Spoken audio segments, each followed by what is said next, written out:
Selamat datang di Ruang Cerita Genpi.co. Kali ini Ruang Cerita Genpi.co menyapa Gen People semua dari Ruang Kapolsek Tambora. Langsung aja kita sapa. Selamat siang Ibu Ocha, Ibu Kompol Ocha. Mungkin aku perkenalkan, nama lengkapnya adalah Rosana Albertina Labubar, begitu ya, Kapolsek Tambora, begitu ya Bu ya. Berarti kalau misalkan dipanggil Kompol Ocha kayak gitu aja. Oke, selamat siang. Apa kabar Bu? Kabar baik. Terima kasih banyak sudah ngasih kesempatan Genpi.co untuk bertamu ke sini kayak gitu. Mungkin belakangan kan vaksin sudah mulai tertib ya Bu belakangan ini. Mungkin yang paling baru apa Bu yang sekarang ini? Ya paling kan dalam rangka 1 Juli kita melaksanakan beberapa kegiatan. Perlombaan, kemudian sosial. HUT Bayangkara kemarin. Iya, HUT Bayangkara kemarin. Jadi memang kita fokusnya ke situ sih. Jadi ada beberapa kegiatan mulai dari perlombaan pidato untuk anak SMP, kemudian ada pemeriksaan mata gratis, kacamata gratis buat anak-anak SD.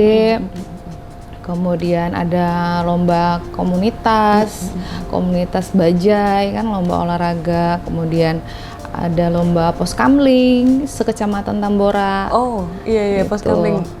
Masih ada poskamling? Masih ada. Kami kemarin ikut lomba, kami perlombakan dan pemenangnya langsung diberikan piagam dan hadiah oleh Pak Wali Kota. Tujuannya apa Bu itu mungkin lebih tujuannya tentunya kita pendekatan ke masyarakat ya. Yang Mbak tahu sendiri kan kita 2 tahun vakum, nggak ada boleh kegiatan apapun. Begitupun dengan kegiatan dengan 3 pilar dalam hal ini kecamatan, pemerintahan, dan Koramil. Tapi kemarin adalah suatu kesempatan yang baik sehingga kita bisa melakukan beberapa kegiatan yang bekerja sama dengan pemerintahan 3 pilar dan dengan warga. Sehingga di situ dilihat bagaimana Polri melakukan pendekatan dengan warga, kemudian kita bersama-sama melaksanakan kegiatan olahraga. Jadi menghidupkan kembali apa yang hilang selama 2 tahun ini. 2 tahun kemarin kayak gitu. Iya. Itu gimana antusias dari warga sendiri, kan udah lama enggak, terus ada Polri yang mengayomi lagi kayak gitu segala macam itu? Iya, sangat masyarakat sangat berantusias ya.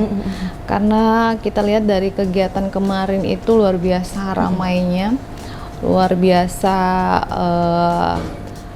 keikutsertaan daripada warga.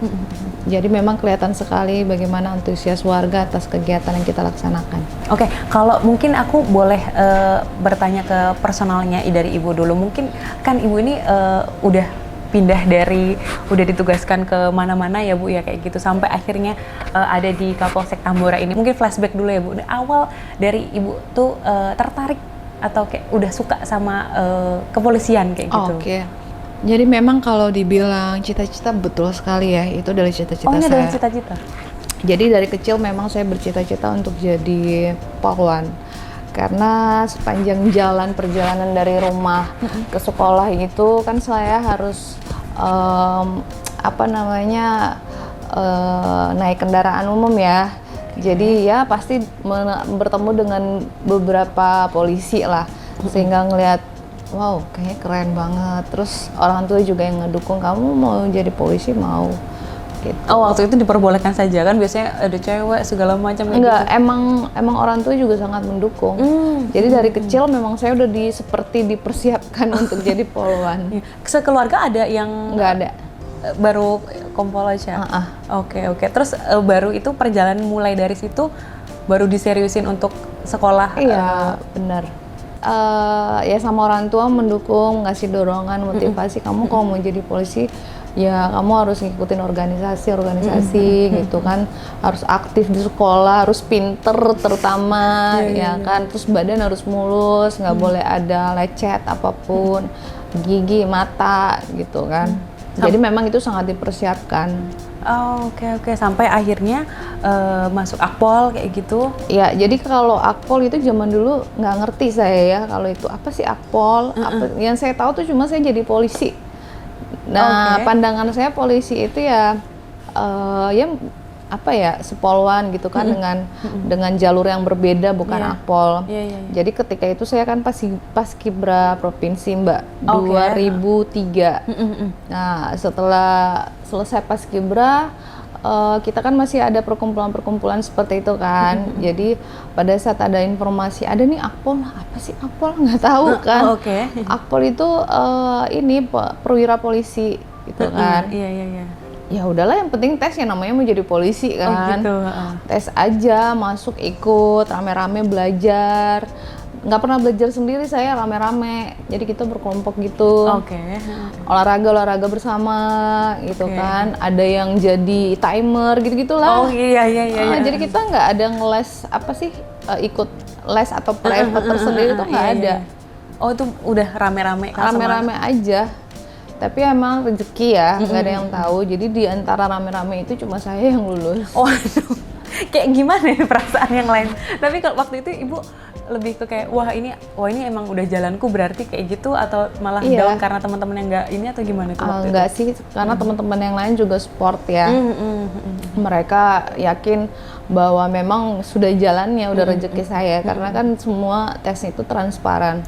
Dan ya kita melewati proses itu tanpa ada sesuatu hal yang gimana atensi atau apa ya, karena memang ya mohon maaf, saya dari keluarga sederhana gitu kan, bukan dari keluarga anak pejabat atau pengusaha yang bisa mengintervensi saya untuk masuk polisi, apalagi Akpol.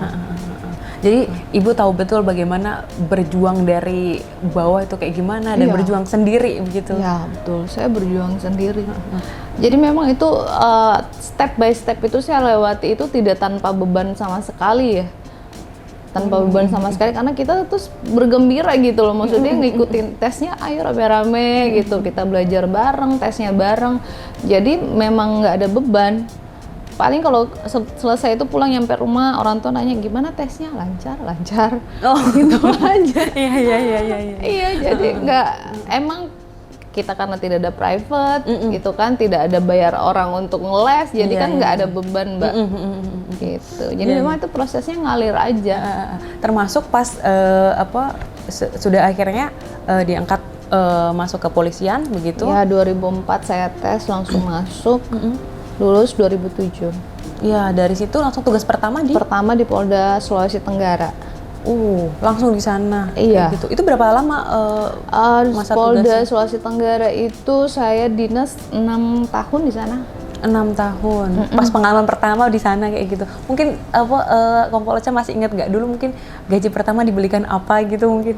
Gaji pertama dibelikan apa? Waktu itu gaji pertama buat kredit motor. Waduh, tapi berharga banget itu pasti. Iya, untuk kredit motor. Karena kan nggak ada kendaraan kan, harus ya kemana-mana kan butuh percepatan juga lah. Jadi kredit motor, ingat banget itu dulu kredit motor per bulannya 500.000. Waduh. Dari waktu itu gaji saya tuh masih 2 jutaan. Dulu pertama kali itu. Dan Ibu di saat itu nggak berpikir untuk pindah atau apa segala macam gitu? Enggak dong, karena kan ya kembali lagi saya bilang Mbak, saya tuh dari keluarga sederhana ya. Jadi sudah sangat terbiasa dengan hal-hal yang sederhana, apalagi di sana dinas di Sulawesi Tenggara tentunya jauh berbanding terbalik dengan di kota Jakarta ya kan. Pasti, namanya daerah. Tapi kalau di Sulawesi Tenggara itu tidak berbeda jauh dengan Ambon. Saya kan kelahirannya Ambon Mbak. Kelahiran dan asli Ambon. Jadi mungkin Ambon. adaptasinya lebih adaptasinya cepet, karena biasa aja. Cuman ya namanya dialek bahasa ada kan ya, jadi harus bisa cepet menyesuaikan itu. Awalnya belum tahu ini artinya apa gitu kan. Iya. Jadi nah itu berarti kesulitannya yang dihadapi dari dialek ya Bu ya awalnya. Iya, sebenarnya itu bukan kesulitan sih, karena kelebihan saya tuh cepet sih bersosialisasi. Itu kayaknya nggak dipunya yang lain sepertinya.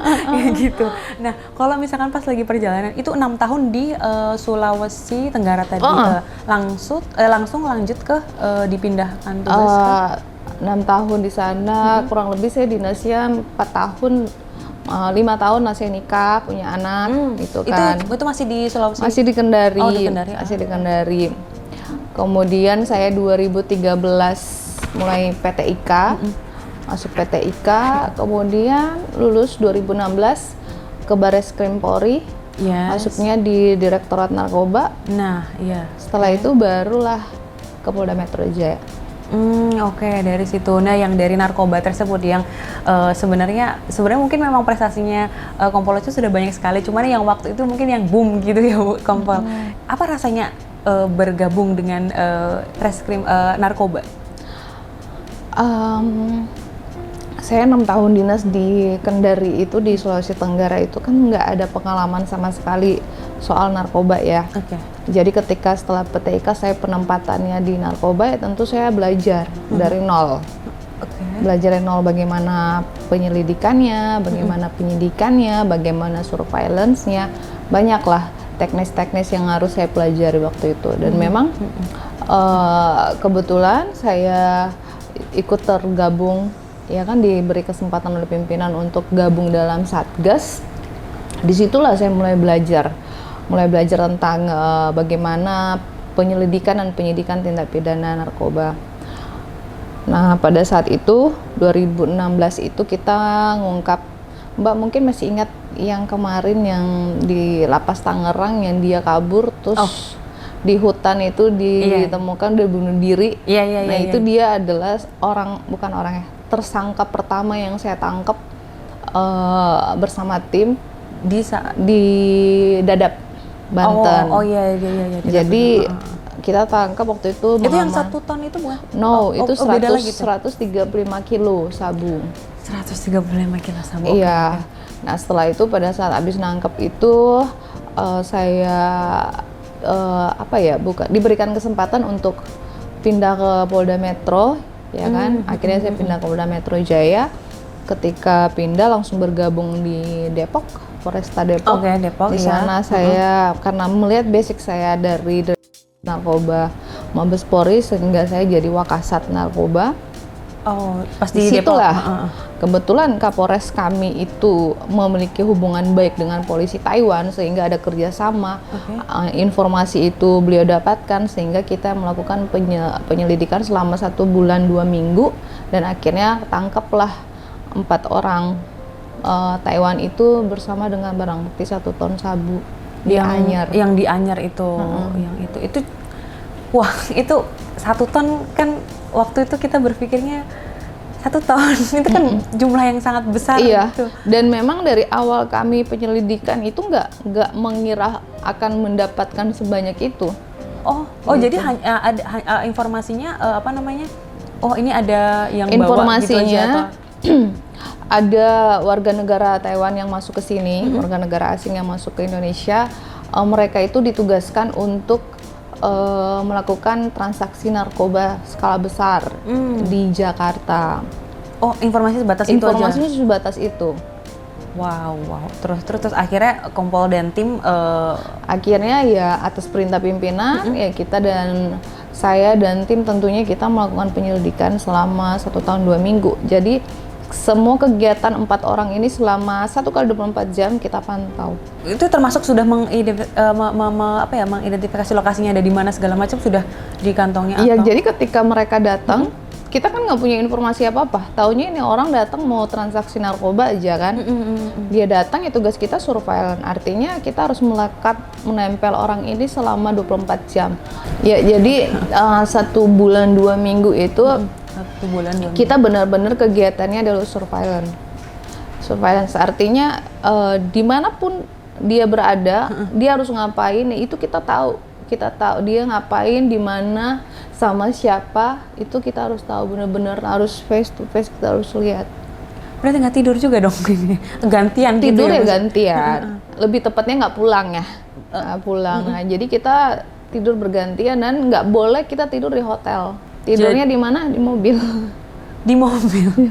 Di mobil selama 24 jam lokasinya di situ-situ aja, ngikutin aja, paling gantian gitu aja. Iya, dia kemana? Dia bahkan ke lokasi tempatnya itu ada 2 atau 3 kali kalau nggak salah kita ke Anyar.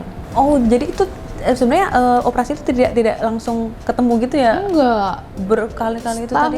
Sebulan 2 minggu kita melakukan penyelidikan itu. Jadi ada ininya juga ya, maksudnya ada masa di mana kita ini kayaknya nggak ada deh. Itu kan ada masa seperti itu, tapi ada juga yang menguatkan, tenang, kalian harus sabar, pasti ada ini, coba kita tunggu. Ya pada akhirnya memang kejadian. Dan sehari sebelum penangkapan itu mereka tuh sudah melakukan hal yang sama di TKP itu, tapi barang belum datang. Barang nggak datang. Jadi pas itu kita udah, wah emang bener ini nggak beres nih orang nih. Dia ngapain sampai subuh di pinggir pantai kan, nungguin apa gitu kan. Udah gitu dia pakai senter gini-gini, oh berarti oke, fix dia lagi nunggu barang. Jadi ketika besoknya kita sudah siap, kita udah ready. Sebelum dia datang kita udah kepung tempat itu. Oh, sampai akhirnya dan mengetahui ternyata yang dibawa 1 ton itu tadi. 1 ton. Waktu itu juga memang tidak Kompol tidak menyangka bahwa itu 1 ton. Nggak nyangka, kita sama sekali nggak nyangka. Pokoknya ada informasi narkoba aja kayak gitu, peredar distribusi narkoba gitu aja gitu. Iya, karena kan kita taunya cuma seperti itu, dan kita lihat pada saat dia apalagi saya kan posisinya paling depan itu. Paling depan, mereka di sana ya mungkin udah 50 meter. 30 sampai 50 meter lah saya. Jaraknya saya tiarap, Mbak, di alang-alang. Wow, ini kayak di film-film ya? Emang kayak di film-film. Iya. Iya, sampai ada orang bilang, itu cuma rekayasa. Terserah lu mau ngomong apa, emang itu yang terjadi. Iya. Jadi mereka di sana, saya di sini yang bener-bener natap. Aduh, bulan ini datang nggak, beneran nggak? Tongkurap ngeliatin lagi. Jadi memang mereka melakukan aktivitas itu, ngangkat barang. Jadi mereka tuh pakai perahu karet, dari ngambil barang di perahu agak gede, bawa ke darat, kemudian masukin di mobil. Dan ini orang-orang gila, kuat banget.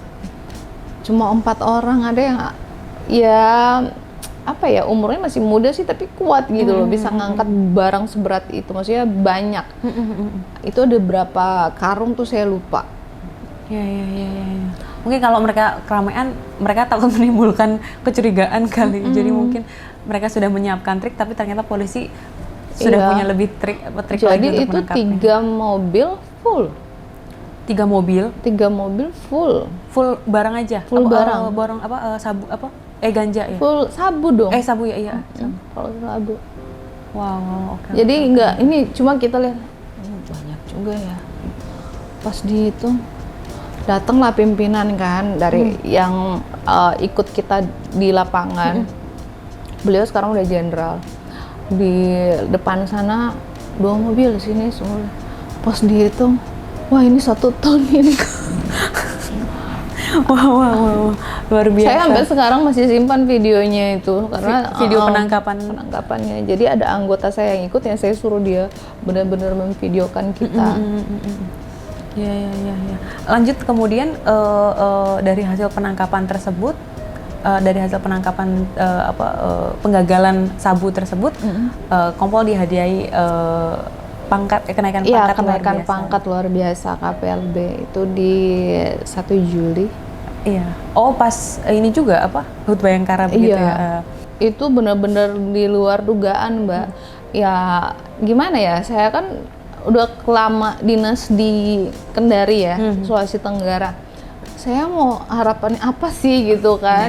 Karena kan mikirnya paling nggak mau terlalu berharap yang seperti apa. Yang penting saya cuma tugasnya untuk melaksanakan tugas saya. Apa tugas saya, ya udah saya laksanakan tanpa sama sekali memikirkan ada penghargaan gitu kan, atau ada embel-embel yang lain. Nggak, sama sekali nggak memikirkan itu. Taunya puas aja setelah kerja sekian lama, berhasil, puas. Dan ketika itu diapresiasi pimpinan, ya tentu lebih bersyukur lagi kan. Ya berarti memang seperti ini cara kerja yang sebenarnya harusnya begitu ya. Ketika kita berhasil, harusnya pimpinan mengapresiasi. Iya. Dan itu tertangkapnya saja sudah terbayarkan begitu ya, dari itu sudah sangat gitu ya. Terbayarkan, karena ya memang kita nggak punya harapan untuk ada apa-apa di balik semua itu kan, Mbak. Ya harapan saya ya pimpinan senang, organisasi gitu kan, kita Polri semakin baik gitu kan. Berarti emang pengungkapan ini adalah menaikkan citra Polri.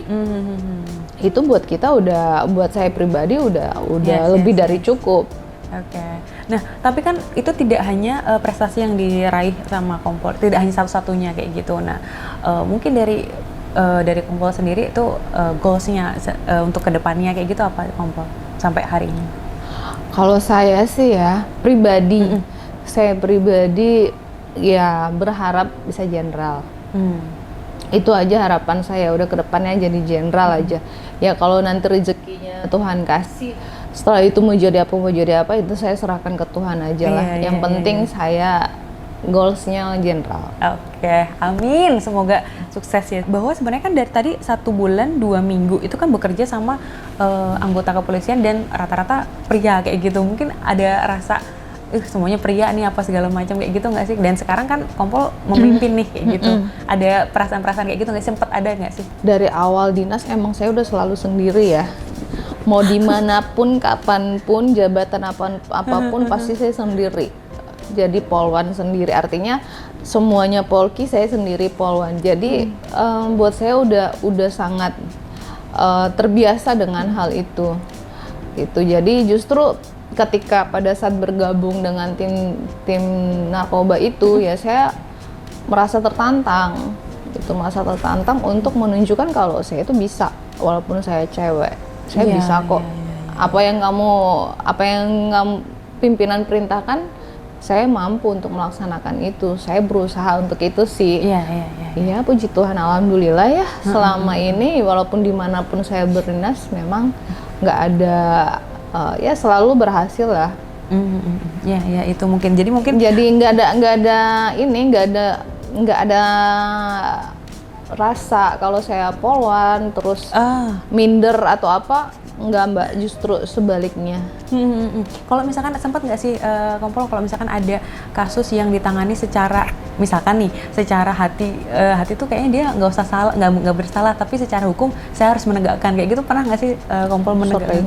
Sering kayak itu gitu. Bagaimana menangani pergolakan hatinya itu? Ya itu udah lumrah ya. Sudah lumrah, artinya emang situasi dan kondisi seperti itu sehingga saya harus bisa menempatkan diri saya di posisi yang tepat. Dalam hal ini saya penegak hukum, ya kan? Contoh, kayak kemarin saya nangkep di Kalimantan, saya lupa di Pontianak. Oh iya di Pontianak. Di Pontianak? Itu ibu-ibu naruh sabu di slop sepatu. Oh, ya kan? Kita ketika nyampe di Jakarta ya kan harus, ya maksudnya saya ngelihatnya ya Allah ini ibu-ibu loh kerja seperti ini. Ya tapi ya mau gimana? Gitu kan?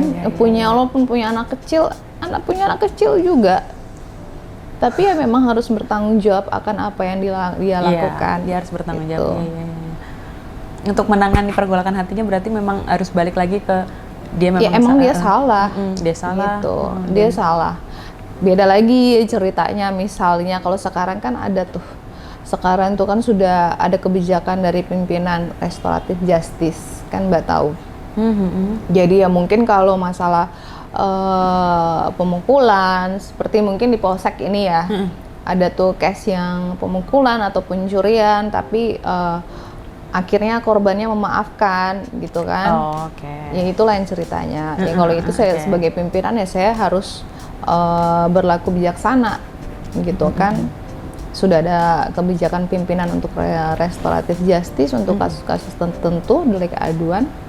Jadi ketika ada korban yang sudah merasa bahwa ini masalah sudah selesai ya mungkin tidak perlu untuk dilanjutkan ke ranah pidana ya kita bantu. Kalau saya izin bertanya nih, di Twitter tuh sering muncul tagar 1 hari 1 oknum, gara-gara oknum polisi yang melanggar kode etik. Nah, mungkin gimana caranya menekankan kepada jajaran supaya mereka tuh bekerja melayani masyarakat dengan baik kayak gitu? Jadi memang saya tidak pernah berhenti untuk mengingatkan ke anggota. Tentunya yang paling utama adalah bagian pelayanan ya. Karena sekarang masyarakat kan sangat kritis, sangat kritis dan gampang sekali untuk memviralkan sesuatu ya kan lewat medsos yang seharusnya mereka laporan ke kantor polisi tapi ini laporannya di medsos, ya kan? Ya emang sekarang sudah seperti itu adanya. Bagaimana caranya saya untuk menekankan kepada anggota untuk kita harus melihat ini dari sisi positif. Jadi dalam hal laporan apapun kita harus terima dan kita harus humanis, gitu kan? Karena sekarang ya seperti tadi saya bilang, warga semakin kritis, masyarakat semakin kritis. Jadi kita pun tidak bisa semena-mena, gitu kan. Semua masyarakat, semua warga yang datang melapor harus dilayani dengan baik.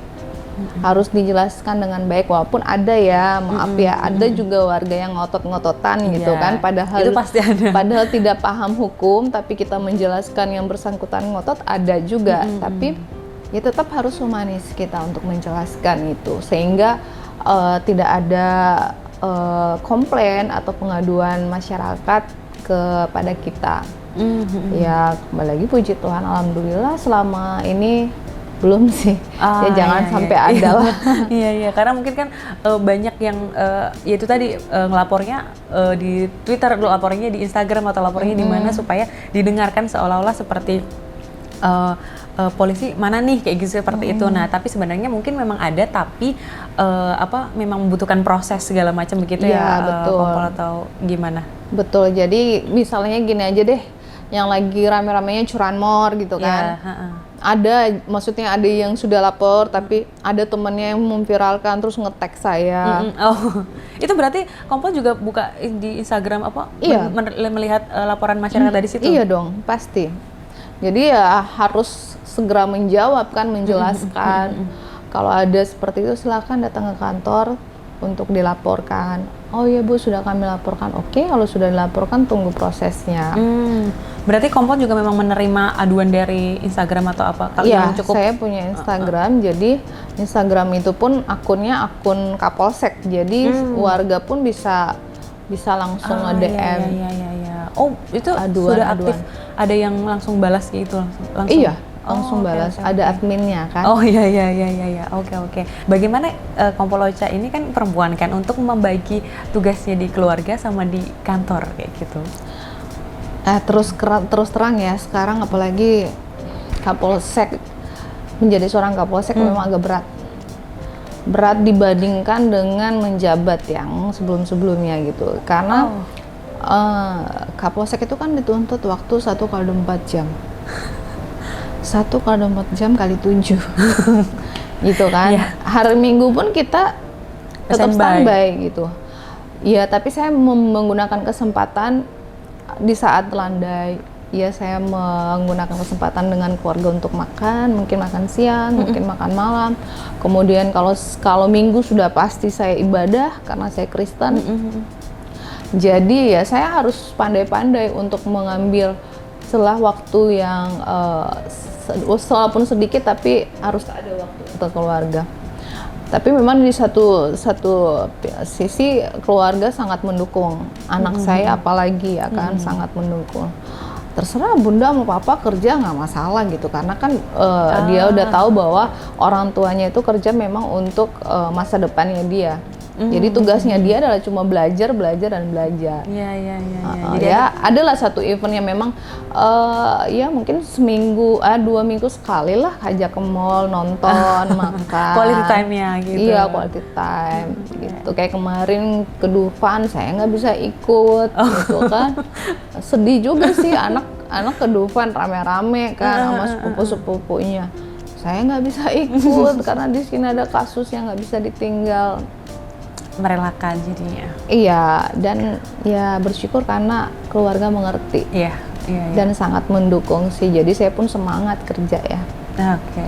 Itu yang jadi motivasi sehari-hari. Nah, mungkin kalau dari Kompol Ocha sendiri, ada nggak sih kayak misal quote sehari-hari dari quote yang diyakini sama Kompol Ocha untuk setiap hari? Apa sih semangatnya Kompol Ocha untuk menjalani hari setiap harinya? Saya itu punya prinsip saya itu yang penting berdoa, bekerja dan berusaha, itu aja.